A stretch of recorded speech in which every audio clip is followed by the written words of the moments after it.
হারহিম করা এক হত্যাকাণ্ড। থ্রিলার দেখে খুনের ছক, থ্রিলার ফিল্ম দেখেই নিজেকে তারপর বাঁচানোর প্লট খুনি শিক্ষকের। রামপুরহাটের ছাত্রী খুনের ঘটনায় চাঞ্চল্যকর তথ্য।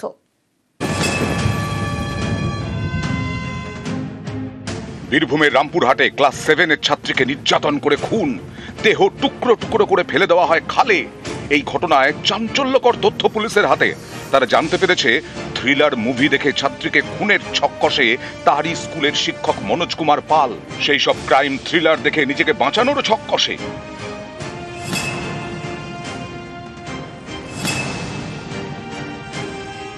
এটা সত্যি সাইকোপ্যাথিক পার্সোনালিটি ডিসঅর্ডার। সে ডিফারেন্ট ভিডিও দেখে, ডিফারেন্ট সিরিয়াল দেখে এই ধরনের টর্চার করার কথা শিখেছে। কোনো শিক্ষিত মানসিক পরিভাষা দিয়ে একে ঠিক নির্ণয় করা বা বলা সবসময় সম্ভব নয়।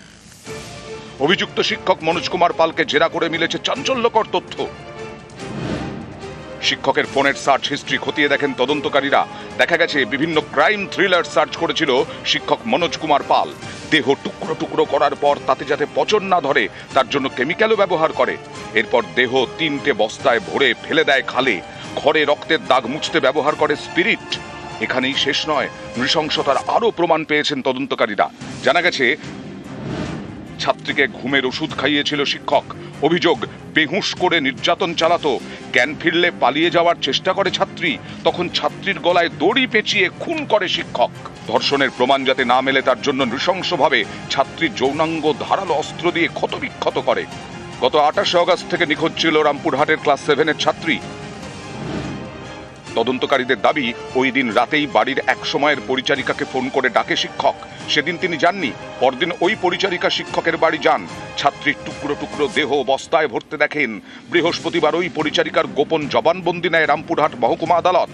তাকে রাজসাক্ষী করতে চায় পুলিশ।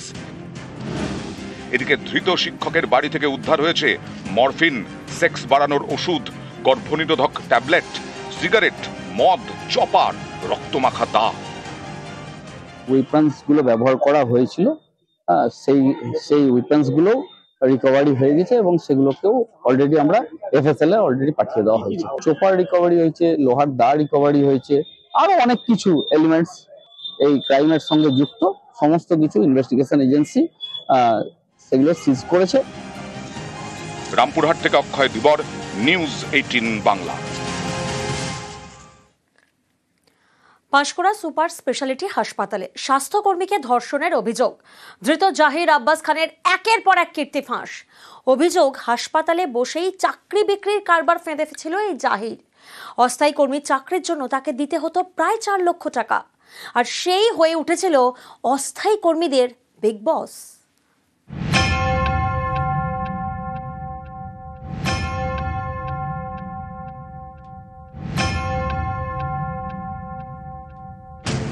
পূর্ব মেদিনীপুরের পাঁশকুড়া সুপার স্পেশালিটি হাসপাতাল।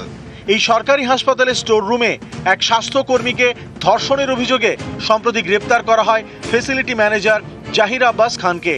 সে ঠিকাদার সংস্থার কর্মী, নামেই কর্মী, আসলে বিগ বস, বড় মাতব্বর।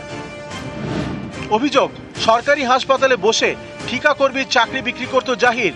মাথা পিছু নিত প্রায় 4 লক্ষ টাকা। অভিযোগ, যারা কাজে যোগ্য নন তারাও টাকা দিয়ে চাকরি পেয়ে যেতেন। এভাবে চাকরি দিয়ে জাহির হয়ে উঠেছিল ঠিকা কর্মীদের বিগ বস। ঢোকার জন্য ও টাকা নিত। কত টাকা করে? 3.5-4 লাখ এরকম। কতজনকে এরকম নিয়োগ করেছে? এখানে ধরুন না 133 জন, তো 133 জনের ফার্স্ট যে 15 জন 45 জন প্রায় হবে, ওরা বাদে আর সবাইকে এতটা পরিমাণে মূল্য দিতে হয়েছে। মানে 133-এর 45 জন নলেজ থাকুক আর না থাকুক টাকা দিতে হবে। আপনারা কি ওকে ডাইরেক্ট দিয়েছিলেন টাকাটা? আমি ডাইরেক্ট দিইনি, আপনি কারো মাধ্যম হয়ে দিয়েছিলেন? ইনভেস্টিগেশন করতে গিয়ে আমরা বহু সংখ্যক পুরুষ কর্মী রয়েছে, মহিলা কর্মী রয়েছে, তাদের আমরা গোপন জবানবন্দি রেকর্ড করেছি। যে জবানবন্দিতে যে অভিযোগ উঠে আসছে, সেখানে যদি আপনি যে বললেন যদি কোনো টাকা নিয়ে কোনো লোক ঢোকানোর অভিযোগ উঠে আসছে, আমরা নিশ্চয়ই কিন্তু সেই তদন্ত করব।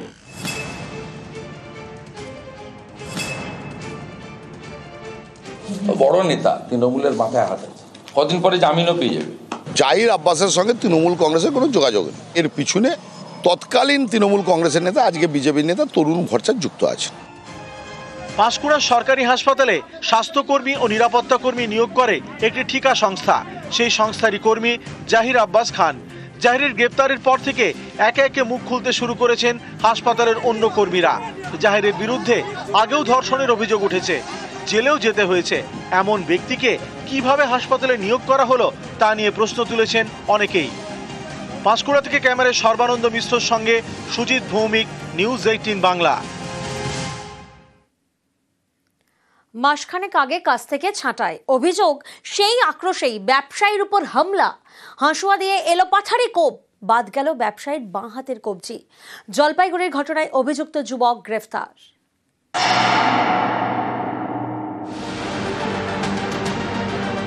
কাজ হারানোয় আক্রোশ, অভিযোগ এর জেরেই ব্যবসায়ীর উপর হাঁসুয়া নিয়ে হামলা।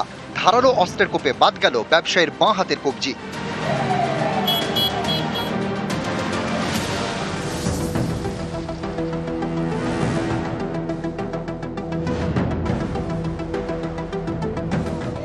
জলপাইগুড়ি শহর লাগোয়া অরবিন্দ গ্রাম পঞ্চায়েত।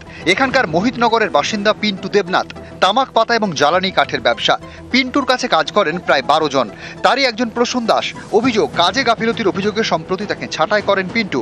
অভিযোগ এরপর একাধিকবার ব্যবসায়ীকে দেখে নেওয়ার হুমকি দেন প্রসূন। এরই মধ্যে বৃহস্পতিবার সকালে আচমকা হামলা। বাইকে চেপে বাড়ি থেকে বেরোচ্ছেন পিন্টু। অভিযোগ রাস্তায় উঠতেই হাঁসুয়া নিয়ে তার উপর চড়া হয় প্রসূন। এলোপাথারি কোপাতে থাকে, পিন্টুর বাঁ হাতের কবজি কেটে বাদ যায়। গুরুতর জখম অবস্থায় তাকে নিয়ে যাওয়া হয় জলপাইগুড়ি মেডিকেলে। ঘটনার জন্য ওকে আমি বছরখানিক আগে ছেড়ে দিয়েছিলাম। আজকে হুট করে সামনে আসে একটা চাকু নিয়ে আসছে, বড় ধরনের আইসে মানে মাইরেই ফেলতো আমাকে। আমি অনেক কষ্ট করে বাইচে আসছি। কাজ আগে করতে মানে এখন করে না, পুরো মেশিন দিয়ে তামাক পাতা কাটে যাতে ওগুলোরই কাটার কাজ করতে হচ্ছে। এখন যাচ্ছি দিদি ছেলেটা কে আছে থানা পুলিশের সঙ্গে সাহায্য দায়িত্ব করবে, এটা নিয়ে করবো আর কি। ব্যবসায়ীর উপর হামলা, স্থানীয়রাই অভিযুক্ত প্রসূন দাসকে ধরে ফেলেন। তাকে গ্রেফতার করে কোতোয়ালি থানার পুলিশ। জলপাইগুড়ি থেকে শান্তনু কর, নিউজ 18 বাংলা। শ্রীরামপুর শহরে ভাঙনের ভয়, ফুঁসছে গঙ্গা, ভাঙছে পার, বসে গিয়েছে নদী পারের রাস্তা। স্থানীয়দের মনে এখন ভাঙনের ভয়।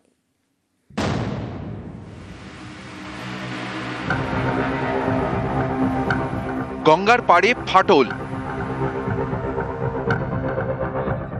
বসে গিয়েছে নদী পাড়ের রাস্তা।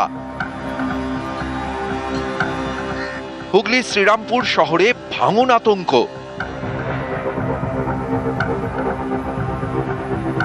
এই গঙ্গা ভাঙনে আমরা বিরাট আতঙ্কে আছি। কাছাকাছি ট্যাঙ্কিটা রয়েছে, এই ভাঙনে যদি ট্যাঙ্কিতে কিছু অসুবিধা হয় তাহলে আশেপাশে বাড়িতে অনেক ক্ষতি হবে, অনেক লোক মারা যেতে পারে। রাস্তাটা পুরো বসে গেছে, লোকে ভয় আতঙ্কে রয়েছে এখানকার লোকেরা। একদিকে নিম্নচাপ, আরেকদিকে অমাবস্যার কোটালের প্রভাব। জোড়া ফলায় ফুঁসছে গঙ্গা। শ্রীরামপুরে 18 নম্বর ওয়ার্ডের নেহরুনগর কলোনি, গা ঘেঁষে বয়ে গিয়েছে গঙ্গা। নেহরুনগরের সিদ্ধেশ্বরী তলা থেকে মাহেশ পর্যন্ত বিস্তীর্ণ এলাকায় নদী পাড়। গঙ্গার জলের ধাক্কায় সেই পাড় ভাঙতে শুরু করেছে। বুধবার স্থানীয়দের চোখে পড়ে ভয়ঙ্কর ছবি। গঙ্গা পাড়ের পাকা রাস্তার অনেকটা একেবারে বসে গিয়েছে। বহুদিন ধরে এটাকে কোনো রক্ষণাবেক্ষণ করা হয় না, যার জন্যই এই অবস্থা। এবং চারিদিকে ফাটল দেখা দিয়েছে এবং যখন তখন ভেঙে চলে যেতে পারে। আমরা খুব আতঙ্কিত। ইরিগেশন ডিপার্টমেন্ট এটা নিয়ে খুব সিরিয়াস আছে। আশা করছি খুব তাড়াতাড়ি এটা সলভ হবে। আর বড় কিছু ক্ষতি হয় বা জল ঢোকে তাহলে আমরা সেইগুলো পরিবারকে শিফট করার কথা প্রশাসনের সাথে আলোচনা করে আমরা সিদ্ধান্ত নেব। কিন্তু এই মুহূর্তে সেইভাবে কোনো সিচুয়েশন নেই, পরিস্থিতি ভালো নয়। শ্রীরামপুর থেকে রানা কর্মকার, নিউজ 18 বাংলা।